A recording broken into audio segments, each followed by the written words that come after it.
some things never change. To walk those streets was to walk through a sea of suffering humanity, where independence, as the establishment called it, had promised a lot and delivered little. They also would have experienced the great economic crisis of the 1930s, or the hungry 30s as it was called, an economic crisis not too dissimilar from the one we are now all experiencing. A crisis we may only be at the beginning of.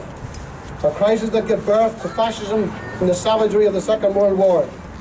Today we are faced with permanent wars, large and small, as imperialism attempts to impose its will upon the peoples of the globe. Many of the Irish volunteers were battle-hardened. They had taken part in the War of Independence and the Civil War. Many had experienced hardship and hunger and unemployment. They had taken part in the many struggles of the people against unemployment, in industrial strikes, for tenants' rights, against slum landlords, and fought the blue shirts on the streets of Dublin.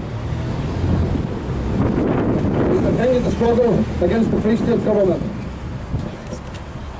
These and other volunteers left behind in Ireland, left behind families and comrades who continued those struggles. Women like Esther McGregor, the mother of Liam McGregor, who died in the struggle in Spain, she never faltered in her commitment to the Irish working class, despite her deep personal loss, nor did she ever question the decision of her son to go and fight fascism in Spain. She continued her lifelong commitment to the Communist Party, to the Irish working class, for tenants' rights, against apartheid South Africa to her dying day. It was a privilege to have been in her company. These volunteers saw the importance of workers' unity. Unity of our people, Catholic, Protestant and dissenter, North and South. They all had embraced Connolly's view that Ireland without its people meant nothing to them, and that the working class was the only incorruptible force to guarantee Irish freedom. 90 years of experience of two failed political and economic entities has surely proven that point.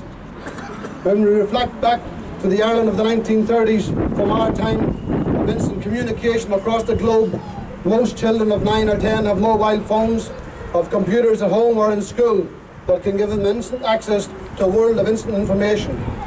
The world of Bill Scott, Joe Monks, Tony Fox, Mick May, Liam McGregor, Paddy McElroy was a different place. These young volunteers would have spoken mainly English and few would have some Irish. Few, if any, would have spoken a foreign language, and most would have never left this city or this country. For yet these men left familiar surroundings, their families to travel to London, possibly for the first time, some of whom had fought the soldiers of the Empire on these very streets. From there, they would have gotten a boat to France, getting to Paris, where many there would have spoken little English, then travelling down through France to Spain to cross the Pyrenees to a land or country of many languages, many cultures and traditions. And very few even then among the peasants and the poor and the workers of Spain would have spoken English. They fought alongside men and women from many countries and many different languages, bonded together in a common struggle against a common enemy. They struggled together and many died together, sharing the same piece of earth as their final resting place.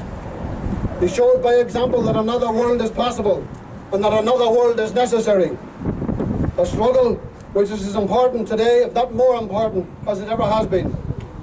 As the youth of Inchicore walk past this plaque and they see and read the names of these people, let's hope that they will wonder why this plaque is here, who these people are, and what they stood for and what they believed in.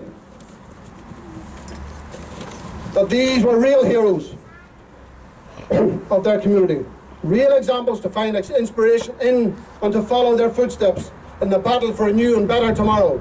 That, as I believe, is the importance of this day.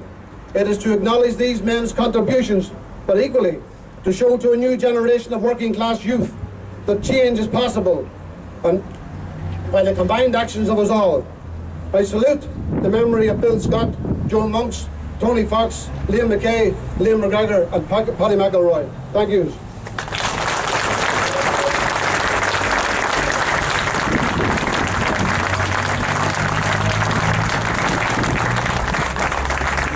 Thanks very much, Eugene. I'd like now to call on Angus Osnoddy from Sinn Féin.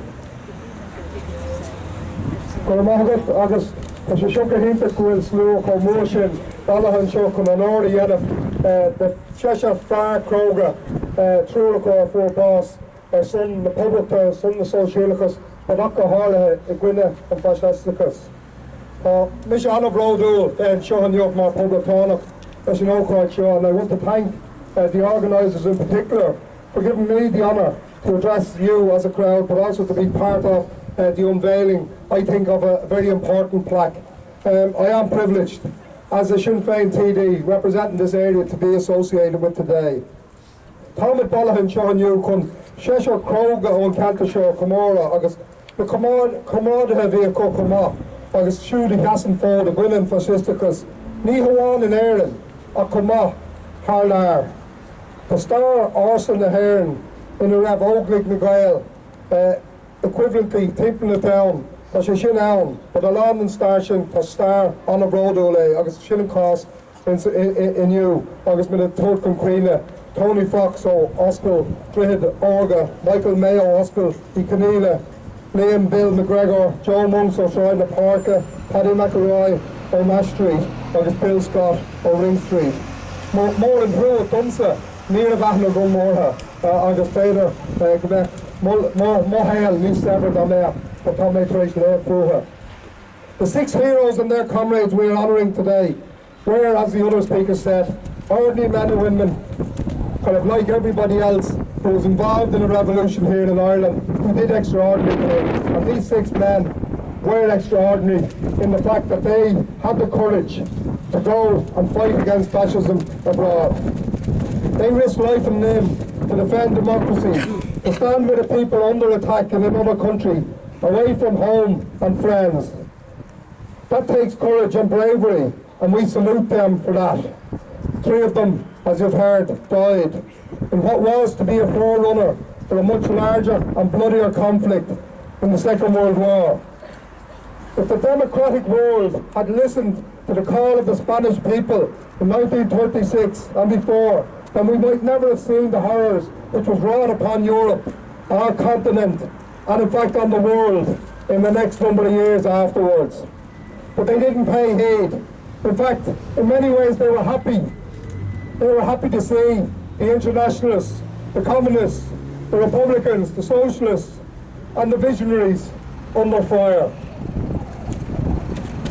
We need only look at Irish history to see how those brave souls who understood the dangers of fascism and Nazism, and they understood the true meaning of solidarity, how they were treated before they left Ireland and when they returned. And that is a shameful part of this state's history. Recently, I was discussing the bill which this state is pushing through the Dáil to give an amnesty to Free State soldiers who deserted and fought with the British Army during the Second World War. During that debate, I called for an apology, a state recognition for the bravery and the courage of the men who fought and who left Ireland and fought in the Spanish Civil War and who fought